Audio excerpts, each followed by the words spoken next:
Chapter 3. Culture and Socialization.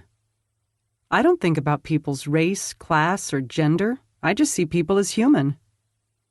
This chapter explains the process of socialization and the interplay between our individuality and our membership in social groups, such as race, gender, and class.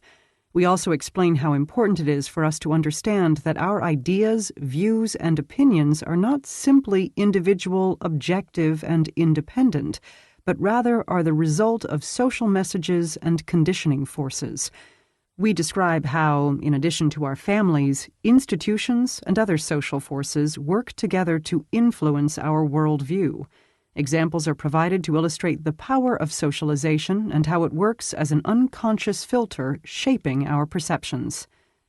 Vocabulary to practice using: dominant culture, binary, normalized, norm, normative, gendered, racialized, minoritized.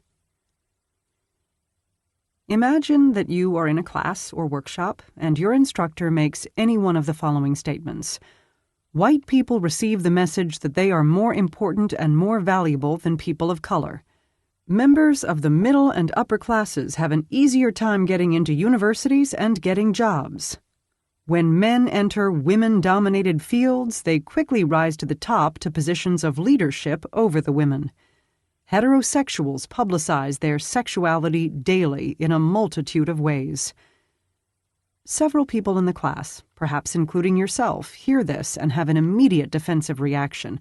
Wait a minute, you can't generalize like that. You don't know me, and you definitely don't know what obstacles I faced getting into college.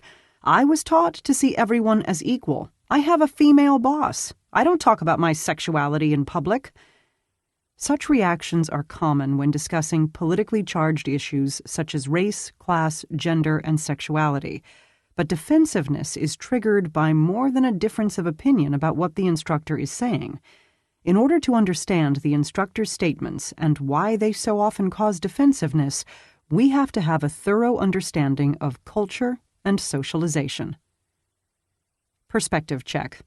Of course, some members of this class may be excited to hear the instructor make these statements precisely because they challenge dominant ideas and/or affirm their own experiences. What is culture? Each one of us is born into a particular time, place, and social context, into a particular culture. Culture refers to the characteristics of everyday life of a group of people located in a given time and place. Some of these characteristics are visible and easily identified by the members of the culture, but many, indeed most of them, are below the surface of everyday awareness. The iceberg illustration, presented in Figure 1.3, is a helpful visual representation of culture. While we may be able to identify superficial elements of culture, such as food, dress, and music, deeper levels of culture, such as notions of modesty and concepts of time, are more difficult to see.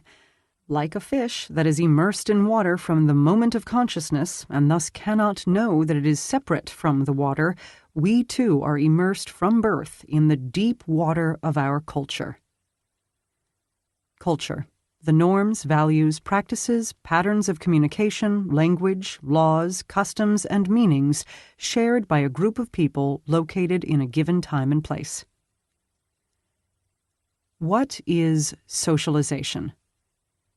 Socialization refers to our systematic training into the norms of our culture. Socialization is the process of learning the meanings and practices that enable us to make sense of and behave appropriately in that culture. Notice the massive depth of the iceberg under the water and how many aspects of socialization are below the surface, not consciously thought about. We just know when someone is friendly or is acting weird or has poor hygiene. We know because we have been socialized into the norms of our culture, norms that regulate these aspects of social life. And if our friends have been socialized this way too, getting along is easy. Socialization begins at birth and continues throughout life. Indeed, the forces of socialization are gathering even before birth, when our families begin to project their hopes, dreams, and expectations onto our lives. Perspective check. What's below the surface is often easier to see when the deep culture you have been socialized into does not match the deep culture you are currently navigating. For example, if there is a difference between your home culture and your school or work culture. One of the clearest examples of this cultural education is the process of gender socialization. Consider the first question most people ask expectant parents. Is it a boy or a girl? Why do we ask this question? We ask because the answer sets in motion a series of expectations and actions. For example, if parents are informed that they are having a girl, they may begin to buy clothes and decorate the room in preparation for their daughter's arrival. The colors they choose, the toys they buy, their expectations for her future, all will be informed by what that culture deems appropriate for girls. But even our conception of what girls and boys are is rooted in our culture. Although sex and gender are often used interchangeably, they mean different things. Sex refers to the biological, genetic, or phenotypical markers that are used to categorize us into female and male bodies. Genitals, body structure, hormones, and so on. These markers are related to reproduction. Gender, on the other hand, is what it means to have that body in a given culture. Gender refers to the roles, behaviors, and expectations our culture assigns to those markers, how you are supposed to feel and act based on whether your body is seen as female or male. Males are expected to learn to act like a man. They are trained into masculinity, and females are expected to learn to act like a woman. They are trained into femininity. When we fit neatly into these binary categories, scholars sometimes use the prefix cis to describe us. Cis is Latin for same and indicates that one's gender assignment and identity are the same or in agreement. Another way to think about this is that a person who is cisgender is not transgender.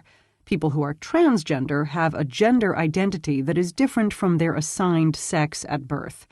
A transgender woman is someone who was identified as male at birth, but whose gender identity is female and lives or desires to live her life as a woman.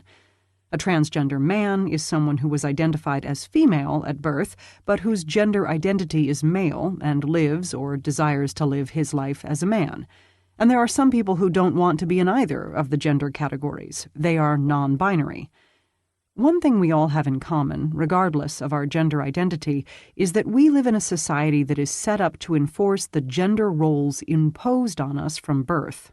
Cisgender and transgender people have this in common, though they will undoubtedly have different experiences and feelings about being socialized as boys or girls during childhood, following a prescribed script throughout adolescence about what it means to achieve manhood or womanhood, and existing as adults in a structure where compulsory gender norms continue to be imposed. We acknowledge that the terms we use here, man, woman, male, female, are neither natural nor unchanging.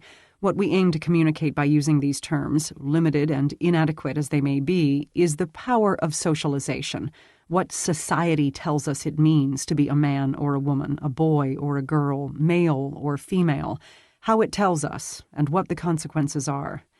Thus, we use the terms men and women to illustrate the process of socialization within a cis-normative gender binary and how that socialization is rooted in sexism. More often than many people realize, babies are born with variant sex characteristics that are not easily understood as being female or male, or with a combination of both female and male genitals. Gender, in many cultures, is a binary system that insists on male-female opposites, and this binary has profound meaning and consequences. Because of this, doctors routinely opt to surgically and hormonally correct any variations and assign one or the other sex and gender status to the child, even though many of these babies are healthy at birth. Through medical intervention, the bodies of sex-variant babies are reshaped into what is considered normal for a male or female, and therefore understandable in terms of gender binaries. Because we are taught that sex and gender differences are natural, we rarely notice how much we have been socialized into them. Indeed, as the title of a popular book from the 1990s tells us, men are from Mars and women are from Venus, so fundamentally different that they don't even come from the same planet. Yet, in fact, there are actually fewer, rather than more, differences between women and men.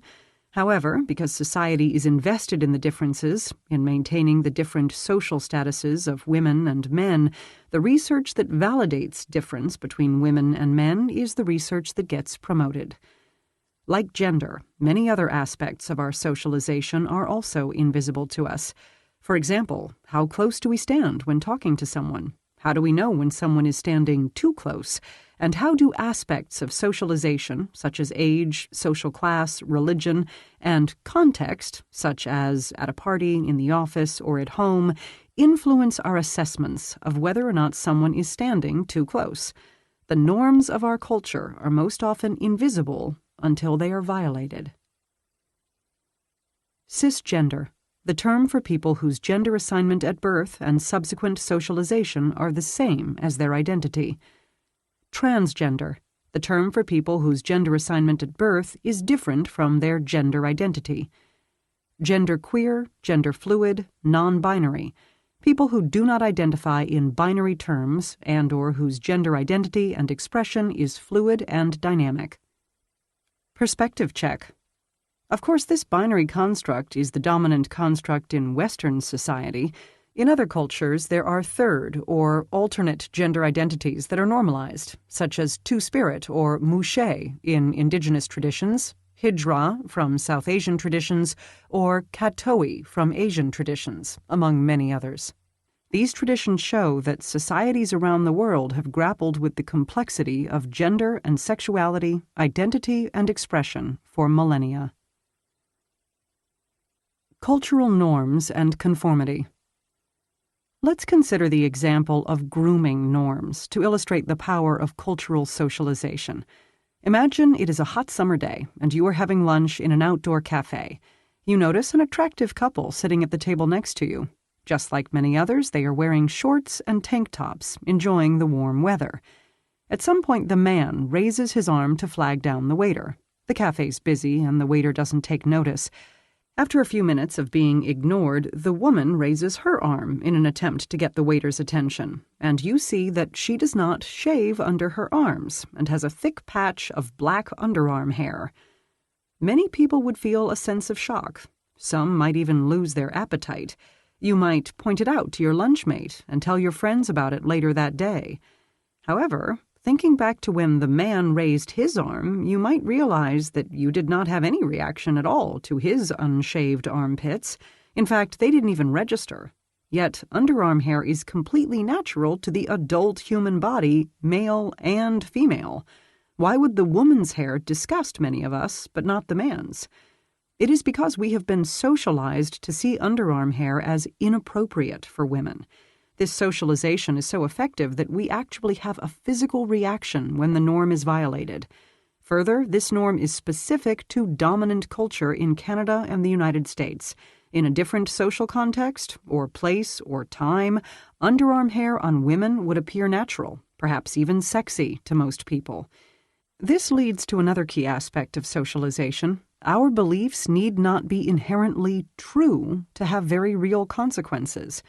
For example, it is not inherently true that underarm hair on women is disgusting. But if that is the norm in our culture, it will be true in its impact. We will still feel disgusted, and this disgust will seem natural and appropriate. So, despite not being inherently true, the effect and consequences of our socialization are real. Similarly, while the colors blue and pink are simply colors that occur in nature and are not naturally male or female, once we assign that meaning to them, they become real in their consequences. Any male who has worn pink in the wrong shade or in the wrong place will know this firsthand. Young males in particular actually risk physical harm if this norm is violated in certain spaces. Why, then, you might ask, can a girl wear blue without risking violence? To understand why, you must understand social power, which we will address in Chapter 5. Perspective check. Of course, trans and genderqueer peoples face additional social threats and even violence when they transgress social expectations. These additional risks are amplified if they are trans people of color. On an abstract level, most people grasp the concept of socialization. However, applying it personally to our own lives is more challenging. We live in a culture that teaches us that human objectivity, or independence from socialization, is not only possible, but that it can be readily attained through simple choice. In other words, if I want to be an individual who is not influenced by the forces of socialization around me, then I can just decide that I am an individual who is not influenced by those forces. It is presumed that this decision is all that it takes to break away from the undertow of socialization. Yet this breakaway from socialization is much more challenging than it may appear. There are social, psychological, and material rewards for conformity, such as social acceptance, being treated as normal by family, peers, and superiors, and even opportunities for career progression. Conversely, there are also penalties for not conforming. Take our example of the woman with the underarm hair. While she has the right to not shave under her arms, she also has to deal with the consequences of that choice. For example, she will face looks of disgust, pressure from family and friends, and questions about her sexuality and her hygiene. This choice may even be cause for censure in the workplace. That is, by not playing by the rules, she jeopardizes her status as a normal member of that society. And the penalties do not necessarily go away if the woman has greater social power. For instance, female celebrities who do not shave their armpits are routinely criticized, mocked, and insulted on social media for their choice. Thus, the social norms of a given culture, whether we conform to them or choose to challenge them, are powerful and unavoidable. Of course, this still assumes that we can readily identify aspects of our socialization we want to change. Much of our socialization is so internalized and taken for granted that we don't even see it as a choice. We just believe that it's natural to feel and act the way we do. Consider one of many studies of its kind regarding discrimination in hiring. Seeking to understand the well-documented patterns of inequality between whites and blacks in the U.S. job market in terms of rate of employment and pay, researchers at the University of Chicago conducted a large study. These researchers responded to over 1,300 help-wanted ads in Boston and Chicago newspapers by sending out close to 5,000 resumes. While the qualifications on the resumes were consistent, they randomly assigned stereotypical white-sounding names, such as Emily Walsh or Greg Baker, to half of the resumes, and stereotypically black-sounding names, such as Lakeisha Washington or Jamal Jones, to the other half. Resumes with white-sounding names received 50% more callbacks than the resumes with stereotypically black-sounding names, regardless of the employer, occupation, industry, or size of the company. The researchers also investigated how improvements in credentials affected the callback rate. While the resumes with white-sounding names received 30% more callbacks when the credentials improved, there was no significant improvement in callback rates for the applicants with black-sounding names.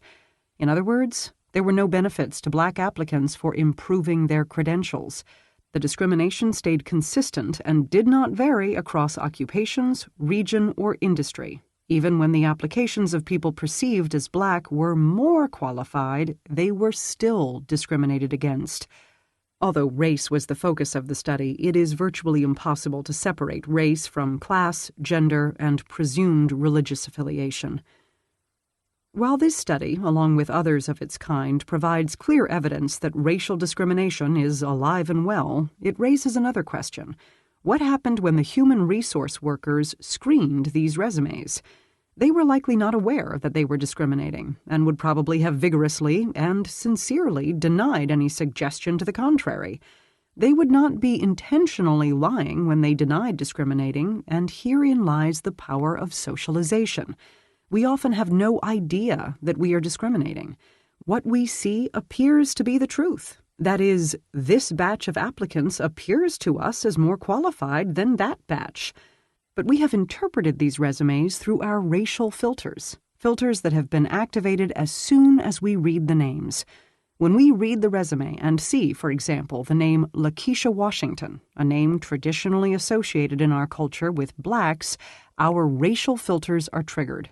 We are now unconsciously reading her resume through these filters, which are filled with the assumptions and expectations about her qualifications that we have absorbed from the culture at large.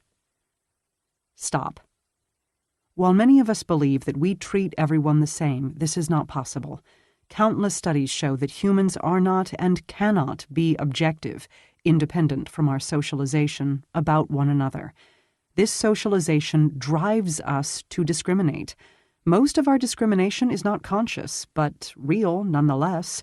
There are ways to help us minimize this discrimination, but they cannot help us if we refuse to accept that we don't, in fact, treat everyone equally. Whether we are aware of these filters or not, we have associations based on names that cause us to see some in a more favorable light than others.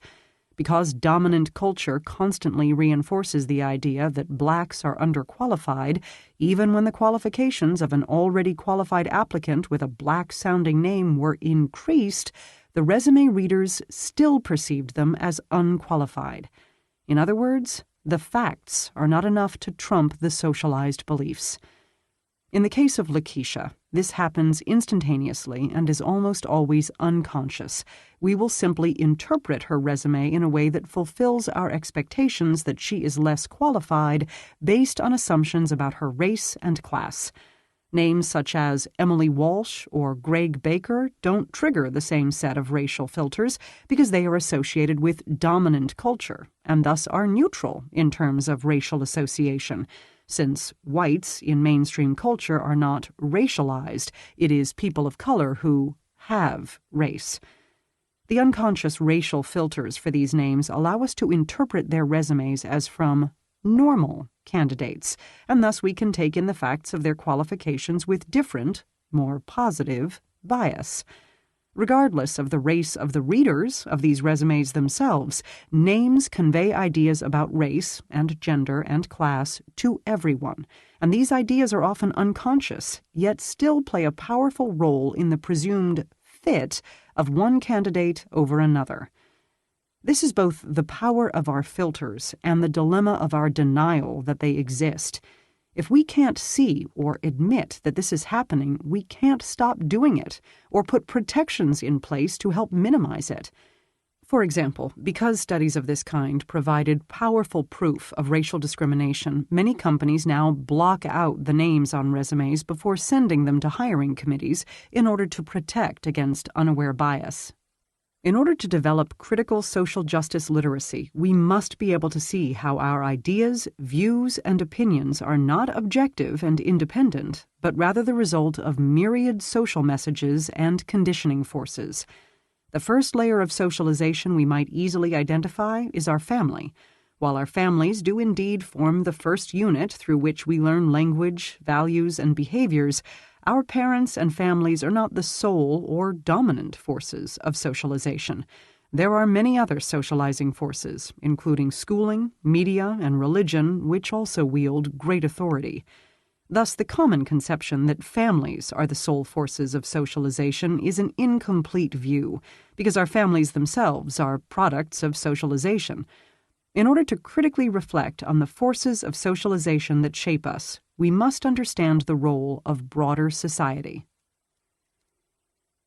You in relation to the groups to which you belong. Humans are social beings who depend on the humans around us to make sense of our world.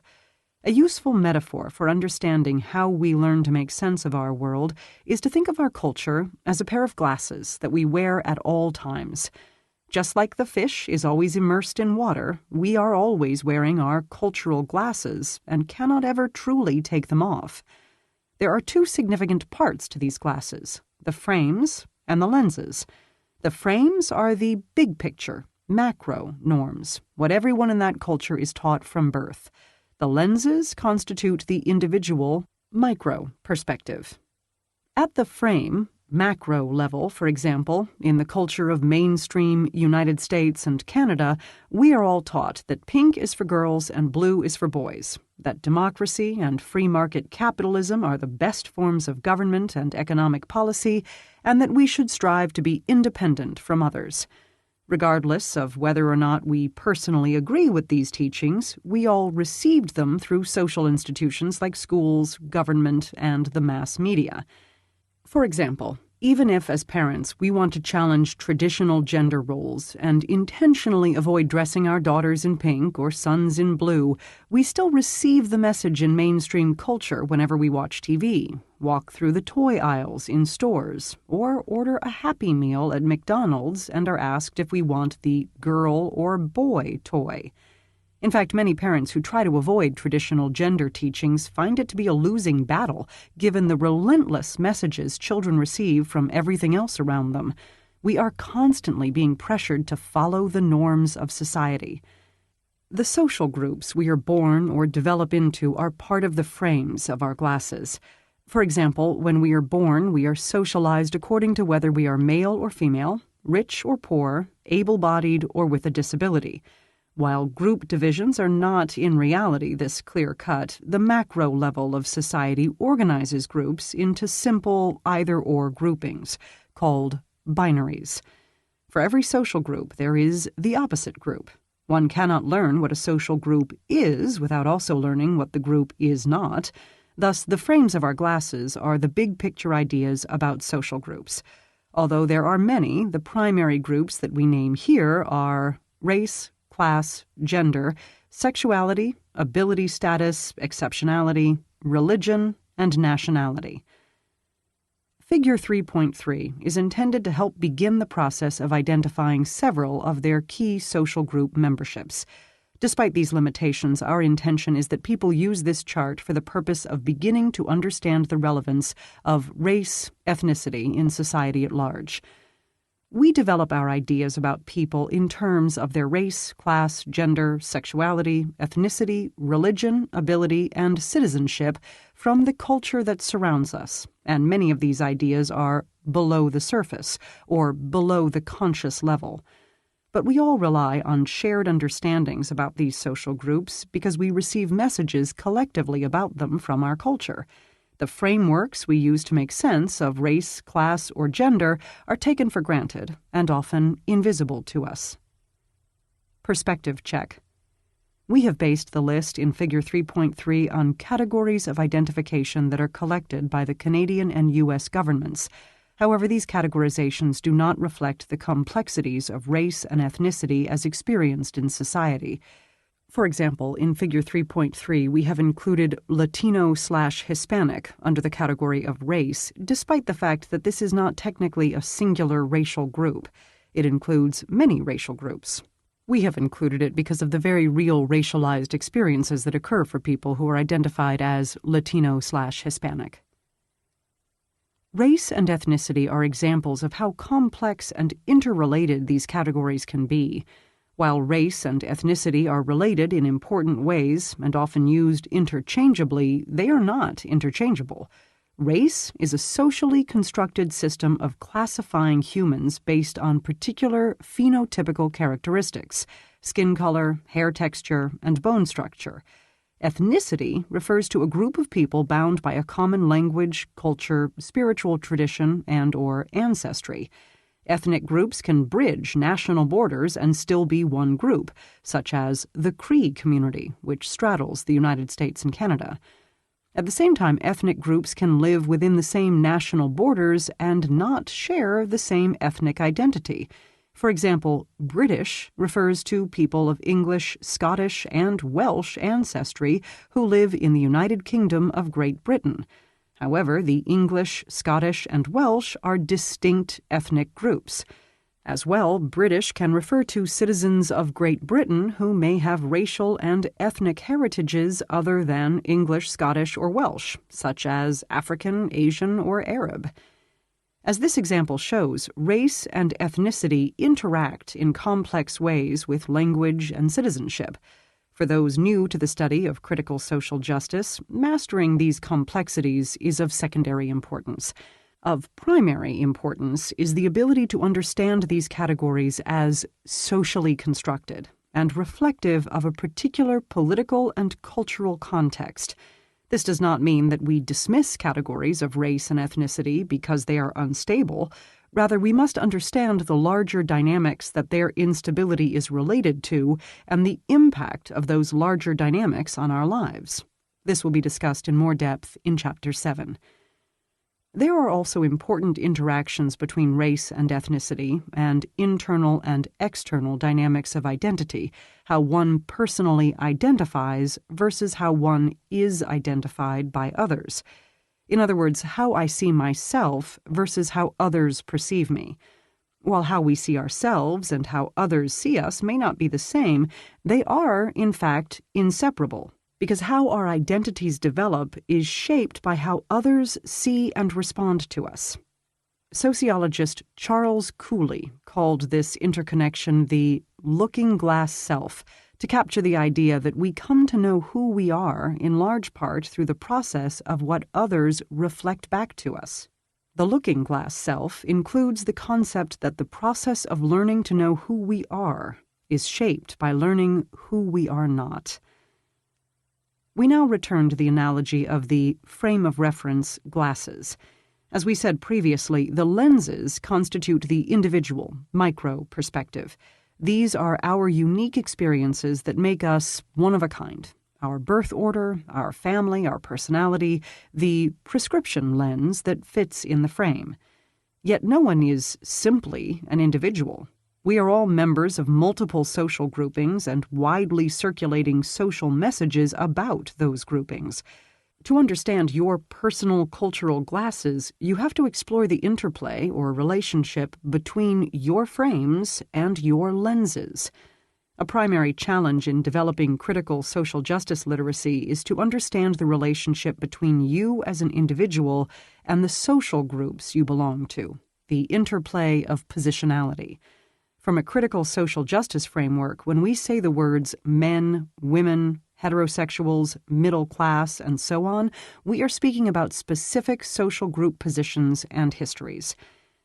If we are resisting the very notion of having to identify ourselves in terms of social groups, such as our race or gender, this too provides insight into our collective socialization. In Western society, we are socialized to prioritize our individuality.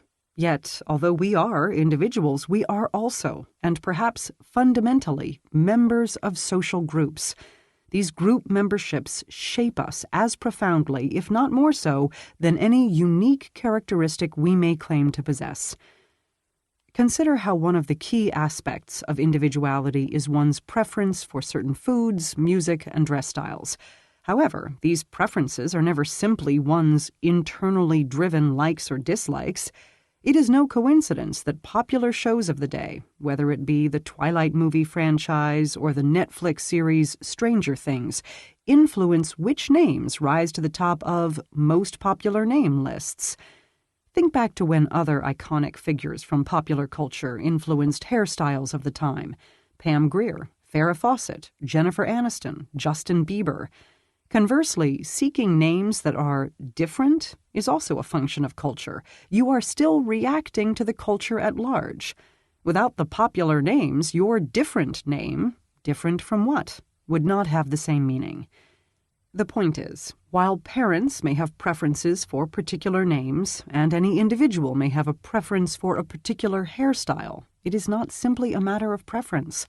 There are predictable patterns of group behavior we can observe and study, and we can make predictions about your preferences based on your class, race, gender, and so on.